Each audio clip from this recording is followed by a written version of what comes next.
ఉగాది నుంచి మీ జాతకం ఎలా ఉంటుందో తెలుసుకోండి. వెంటనే జేకేఆర్ గురుగారి అపాయింట్మెంట్ తీసుకోండి. రమగారు, ఉగాది శుభాకాంక్షలండి.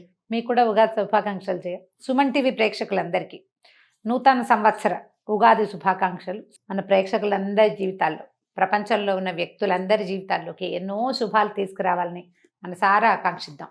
తప్పకుండా అండి.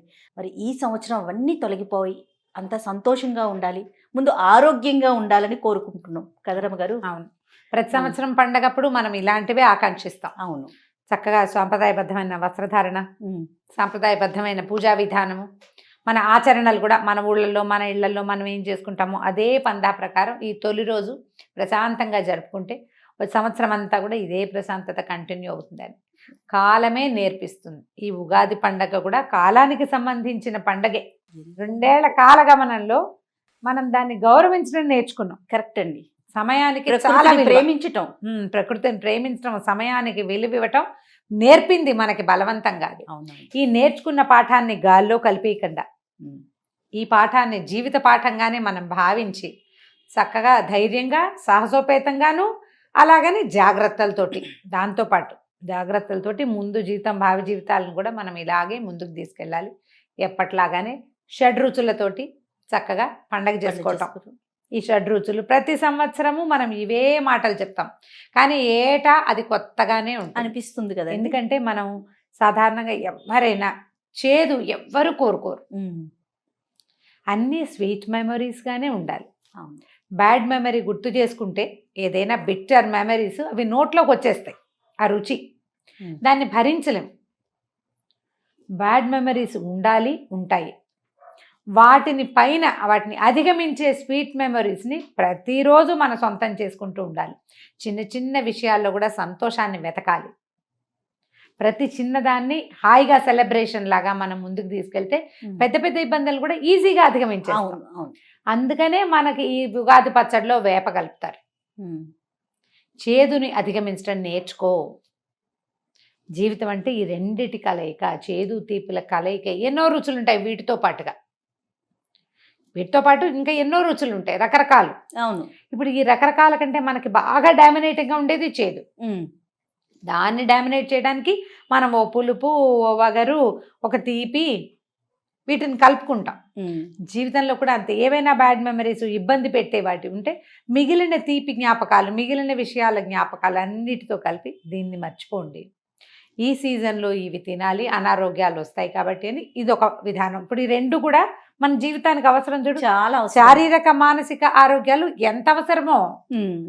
ఒకటి శరీరం ఆరోగ్యంగా ఉండాలి, రెండోది మనసు ఆరోగ్యంగా ఉండాలి.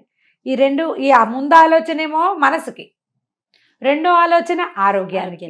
శారీరకమైన ఆరోగ్యం ఉంటేనే ఇప్పుడు ఇంకా ఏదైనా రేపొద్దున కొత్తది రాబోయినా ఇక రాకపోవచ్చు. అవును, కొంత పలచబడచ్చు. వాటిని మనం బీట్అవుట్ చేయగలుగుతాం. మనకి పురాతన కాలం నుంచి వస్తున్నటువంటి ఈ సంప్రదాయాలు, ఈ పద్ధతులే భారతీయుల్ని చాలా మటుకు రక్షించాయని మొత్తం ప్రపంచ దేశాల్లో ఉన్న చాలామంది సైంటిస్టులు చెప్పారు. భారతీయులకు ఉన్నటువంటి ఆహార విహారాదులు, అలవాట్లు, అన్నిటికీ ఎక్స్పోజ్ అయ్యే విధానాలు, ఎండ గాలి వానలకి ఎక్స్పోజ్ అవటాలు, అవును, ఇవన్నీ మనల్ని కాపాడాయి. మన ఫుడ్లో, రెగ్యులర్ దైనందిన జీవితంలో మనం తినే ఉప్పు, పులుపు, కారం లాంటి మసాలాలు, అంటే అందులో వేసే ధనియాలు, జీలకర్ర లాంటి ఔషధ గుణాలు కలిగినటువంటి దినుసులు, అవన్నీ మనని కాపాడే. ప్రతిదీ రమగారు, మన ఆచార వ్యవహారాలు, మన సాంప్రదాయాలు, మన నడత అంటారు చూసారా, బహుశా అవన్నీ కాపాడినాయేమో. అవన్నీ కాపాడే, అవే మనకి. ఎందుకంటే ప్రపంచ దేశాలన్నీ విలవిల్లాడిపోయినాయి. అవును, ప్రతి దశలోనూ. అవును, మనకి నష్టం జరిగింది, కానీ వాళ్ళతో కంపేర్ చేసుకుంటే మనం చాలా బెటర్గా ఉన్నాం. చాలా తక్కువ మన జనాభాకి. అవును కదండి, చాలా బెటర్గా ఉన్నాం. అందులో మన ఆహార పదార్థాలు, మన అలవాట్లలో ఈ ఉగాది పండగ పద్ధతి మరీ పెద్దది. ఇప్పుడు మనం చేసేటువంటి ఈ నెలల్లో మనం తీసుకునేటువంటి ఆహారము, ఇప్పుడు మనం సంప్రదాయబద్ధంగా స్వీకరించే ఉగాది ప్రసాదము, ఇవన్నీ కూడా మనకి ప్లస్. కాబట్టి ఈ విషయాన్ని మనసులో పెట్టుకుని ఉగాది పచ్చడి ఇంటింటా చేసుకోవాలి. అలవాటు ఉంది లేదు కాదు, ఆరోగ్యప్రదాయని కాబట్టి. మా ఇంట్లో అలవాటు లేదనకండి, పక్కింట్లో అలవాటు ఉంటే వాళ్ళ ఇంట్లో నుంచి తెచ్చుకోండి ఒక కప్పు, మొహమాట పడకుండా. అవునవును, వాళ్ళ పక్క వాళ్ళకి అలవాటు అయితే మనమే ఇచ్చేద్దాం ఓ కప్పు. అంతే, అట్లా ఆలోచించాలి. వేప పూతని తప్పకుండా తీసుకోండి. వాకిళ్ళల్లో వేపాకుల్ని కట్టండి. ఈ కాలంలో ఇప్పుడు వసంతకాలం కదా, వసంతకాలం అనగానే చెట్లు చిగురిస్తాయి. మామిడి పూత, వేప పూత ఆల్రెడీ వచ్చేస్తాయి పుష్కలంగా. అవును. ఆ వేప గాలిని ఆస్వాదించటం, వేప గాలిని ఆఘ్రాణించడం అది చాలా మంచిది. ఇప్పుడు మామూలుగానే మనకు కొంచెం ఎండాకాలం వచ్చేసరికి వేపపూత కాలంలోనే మనకి ఆట్లమలని, తర్వాత పొంగని అలాంటి జబ్బులు, ట్రాపికల్ ఫీవర్స్ అంటారు. అదే ఆ జ్వరాలు, అమ్మతల్లులు, వాటన్నిటికీ కూడా ఈ వేప ఈ పదార్థాలే మందు. అసలు వేపకైతే ఆయుర్వేదంలో సుశ్రుతుని గ్రంథాలలో క్షయరోగాన్ని కూడా పోగొట్టే లక్షణం ఉందట. ఎన్నో వ్యాధుల్ని పోగొడుతుంది. బెల్లము, వేప ఈ రెండు కలిపి తీసుకుంటే పొట్టలో పారసైట్స్ ఉంటాయి, అవి పోతాయి. వేప ప్రతి సంవత్సరము తప్పకుండా తినాలి. అందుకని మనకేం చేశారు, ఈ పండగ రోజున సాంప్రదాయంగా నేర్పించేశారు. అది ఈ సాంప్రదాయపు పద్ధతులని మాకు తెలీదు, మా ఇంట్లో లేదు లాంటి వాక్యాల్ని వదిలేసి, మనకు సోషల్ మీడియా అంతా కోడి మొదలైన రకరకాల పక్షులలాగా కూసేస్తోంది కాబట్టి చక్కగా వాటిని స్వీకరించండి, అలవర్చుకోండి, తెలుసుకోండి. ఈ సంవత్సరం తెలుసుకున్నది వచ్చే సంవత్సరానికి మర్చిపోవద్దు. దాన్ని వైద్యంగాను మన పాత విధానంగాను భావించద్దు, ఆరోగ్య విధానంగా భావించి తప్పకుండా వేప పూతతోటి పచ్చడి చేసుకుని అందరూ భక్తి శ్రద్ధలతోటి స్వీకరించండి. ఈ పూత, ఈ పదార్థమే మనకి భవిష్యత్తు అనారోగ్యాల నుంచి రక్షిస్తుందని భగవంతుని ప్రసాదంగా స్వీకరించండి. దాన్ని వదిలేయద్దు, మానేయద్దు. పిల్లలకి కూడా అలవాటు చేయండి. మంచి పద్ధతులు, మన పాతకాల పద్ధతులు. ఈ ఉగాది రోజునే మనకి ఎన్నెన్నో కథలు చెప్తారు. రాముల వారి దినానికి 10 రోజుల ముందు. తర్వాత విక్రమార్కుడు ఈ రోజునే ఆయన సామ్రాజ్య స్థాపన చేశాడని, శాలివాహనుడు సామ్రాజ్య స్థాపన చేశాడు.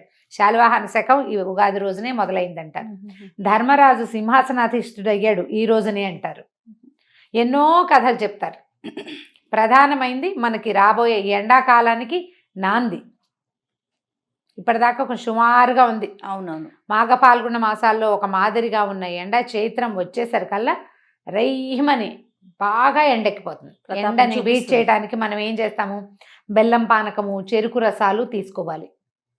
తర్వాత మజ్జిగ లాంటివి ఎక్కువ తీసుకోవాలి. వాటికి ప్రారంభం ఈ పండగ రోజు నుంచే చేస్తాం మనం. బెల్లము కలుపుతాం, చెరుకు ముక్కలు కూడా కలుపుతారు కొన్ని ప్రాంతాల్లో కదా. ఉప్పు, పులుపు, తీపి, చేదు, కారము, వగరు, ఈ 6 రుచుల సమ్మేళనంగా చేసేటువంటి ఉగాది పచ్చడిని మన ఇంట్లో ఇంకా కొన్ని పద్ధతులు ఉంటాయి. మనం దానిమ్మ గింజలు వేస్తారు, అరటిపళ్ళు వేస్తారు, పుట్నాల పప్పు వేస్తారు, కొన్ని ఊళ్ళలో పళ్ళ ముక్కలు కూడా కలుపుతారు. Main ingredients మానేయకూడదు.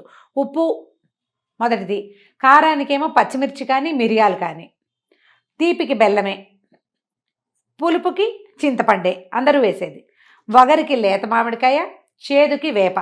ఈ 6 తప్పవు కదా. వీటితో పాటు మీరు ఇంకా ఏ పదార్థాలు మీ అలవాటు ప్రకారం ఊళ్ళల్లో, మన ఇళ్లల్లో, మనకి నచ్చిన రుచుల్లో ఏది కలుపుకున్నా వీటిని స్కిప్ చేయకుండా కొత్త చింతపండు, కొత్త బెల్లము తెచ్చుకొని వీటితోటి పచ్చడి చేసుకుని స్వీకరించాలి. భగవంతుడికి నివేదన చేయటం, మనం కూడా తీసుకోవటం. పొద్దునుంచి సాయంత్రం దాకా అప్పుడప్పుడు సూపులాగా తీసుకున్నా కూడా మంచిదే. మేము 2 రోజులు కూడా తింటాం, నెక్స్ట్ డే కూడా తినిస్తాం ఉగాది పచ్చడి. ఇది మంచిది ఆరోగ్యానికి. ఈ వేప పూతని ఈ సీజన్లో ఎక్కువ సార్లు తీసుకోవటానికి కూడా మనం ప్రయత్నం చేయొచ్చు. అన్నంలో వేసుకుని తినచ్చు, రుచిగా ఉంటుంది, ఏమి ఇబ్బంది ఉండదు. ఆ పూత దాచిపెట్టుకుంటే మనం ఎండలో పెట్టేసి ఎండిపోయిన తర్వాత డబ్బాలో పోసి పెట్టుకోండి. వడ్డం చేసే ముందు చిన్న చిన్న మూకుడులు ఉంటాయి కదా, మూకుడులో కొద్దిగా నెయ్యి వేసి కొంచెం జీలకర్ర వేసి వేగనివ్వండి. ఈ వేప పూతని ఇంత వేసేసి వేయించేసేయండి, వేగిపోతుంది. ఒక చిటికెడు ఉప్పేసి అంత అన్నం కలిపి మన ప్లేట్లో తలా ఒక ముద్ద పెట్టేయండి. ఒక ముద్ద మింగించాలి, సరిగా చెప్పాలంటే. అలవాటు అయిందా ఆ చేదు హాయిగా తినేస్తారు. అవును. వేపూత ఉంటుంది. పచ్చి వేపూతను మనం తినక్కర్లేదు. ఇలా ఎండినా కూడా దాంట్లో గుణం పోదు, ఆరోగ్య గుణం పోదు. సంవత్సరంలో కొన్నిసార్లు తినచ్చు, చైత్రంలో ఎక్కువ సార్లు తింటే మంచిది. తర్వాత రాబోయే సీజన్స్లో రాగలిగిన ఇబ్బందులకి ఇది కొంచెం మందు కింద పనిచేస్తుంది, ప్రివెంటివ్గా పనిచేస్తుంది. వేపని ఆహారంలో భాగం చేసుకోండి. ఎక్కడైనా వేప చెట్లు కొట్టేసే కార్యక్రమం ఉంటే వాటికి అడ్డం పడండి, వేప చెట్లను బతకనివ్వండి.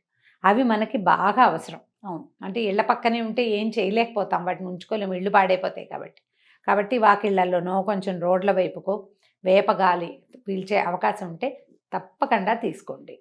దాంతోపాటుగా ఏటా చేస్తున్నట్టుగానే ఇది మన సాధారణంగా ఈ పండక్కి కొంచెం పంచపల్లవాలంటే రావి మేడి మామిడి జువ్వి ఈ ఆకులను తెచ్చి నీళ్ళల్లో వేసుకుని ఔషధ జలాలు అంటాం. అన్ని మంచి మంచి ఆకులు నీళ్ళల్లో వేసుకోవడం, వేడి నీళ్ళల్లో వేస్తే కొంత రసం పీల్చుకుంటాయి కదా, ఆ నీటితోటి అభ్యంగన స్నానం, తల స్నానం చేయటం, కొత్త బట్టలు ధరించటం, ప్రకృతి అంతా శోభాయమానంగా మారుతుంది. మనం కూడా ఉగాది సంక్రాంతి పండుగ కొత్త బట్టలు కొనుక్కుంటాం. అవును. ఉగాది పండుగ కూడా కొత్త బట్టలు ధరించవలసిన రోజు. తిదివార నక్షత్రాలు చూసుకోకర్లేదు, మనకు సూట్ అవుతుందా లేదా లేదు.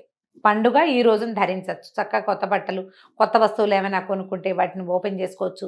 కొత్త బంగారం కొనుక్కుంటే ధరించవచ్చు. పెద్దవాళ్ళకి నమస్కారం చేసుకోవటం, తర్వాత దేవుడి దగ్గర దీపారాధన, పూజా విధానం చేసుకోవటం, ఉగాది పచ్చడి తీసుకుని స్వీకరించడం. ఉగాది పచ్చడితో పాటు చక్కగా రకరకాల నవకాయ పిండి వంటలు వండుకుని, సాధారణంగా ఉగాది రోజున ఏంటంటే ఈ అమ్మవారి నైవేద్యాలని పెడతారు. అవును. పెద్దమ్మవారికి నైవేద్యం అని పెడతారు. పెద్దమ్మవారి నైవేద్యాలు అలవాటు, ఉపారాలు ఎత్తటం అనేది ఒక పద్ధతి ఉంటుంది కొన్ని ప్రాంతాల్లో. ఉపారాలు, తర్వాత ఏమో అమ్మవారి నైవేద్యాలు అంటారు మా అత్తవారింట్లో. అట్లా మనకి ఏది అలవాటు ఉంటే అలా అమ్మవారికి నైవేద్యాలు పెట్టుకోవటం, చక్కగా హాయిగా మన వాళ్ళతో ఇంట్లో హాయిమని తినడం. ఈ రోజున గొడవలు, పోట్లాటలు, యుద్ధాలు, నువ్వంటే నువ్వనుకోటాలు చేయకుండా సంవత్సరపు తొలి దినం ప్రశాంతంగా, ప్రేమగా, ఆపేక్షగా, ప్రకృతి పట్ల ప్రేమగా, మనుషుల పట్ల ప్రేమగా, జీవితం పట్ల ఆప్యాయతతోటి హాయిగా పండగ చేసుకోండి. పొద్దునుంచి సాయంకాలం దాకా ఏదో ఒక టీవీ ప్రోగ్రాంలో మనకి పంచాంగ శ్రవణం వినపడుతూ ఉంటుంది. పల్లెటూళ్ళలో దేవాలయాల దగ్గర అక్కడ పంచాంగ శ్రవణం చేసే అవకాశం ఉంటే ఇలా తప్పకుండా చక్కగా ఆ అవకాశం తీసుకోండి. లేకపోతే టీవీలో అయినా మనకి అది భగవంతుడు ఇచ్చిన వరాలు ఏంటంటే సోషల్ మీడియా. కొన్ని విషయాల్లో, ఈ విషయంలో కూడా మనకు సోషల్ మీడియా వరమే. చక్కగా పంచాంగ శ్రవణం చేసి మన సంవత్సర ఫలితాలు ఎలా ఉన్నాయి, ఈ సంవత్సరం దేశంలో పరిస్థితులు ఏమిటి, మన జాతక ఫలితాలు ఏమిటో తెలుసుకుని ఒకళ్ళతో ఒకళ్ళు పంచుకుని స్నేహంగా, ఆపేక్షగా ఉండండి. ఈ తొలి రోజుని సంతోషంగా గడపండి. ఇదే సంతోషం సంవత్సరం అంతా మనందరి జీవితాల్లోనూ, ప్రపంచంలో ఉన్న అందరు మనుషుల్లో జీవితాల్లోనూ ఇలాంటి సంతోషమే నిండాలని భగవంతుడిని ప్రార్థిస్తూ పండుగని హాయిగా జరుపుకోండి. మరొక్కసారి ఉగాది శుభాకాంక్షలు. Thank you Jaya.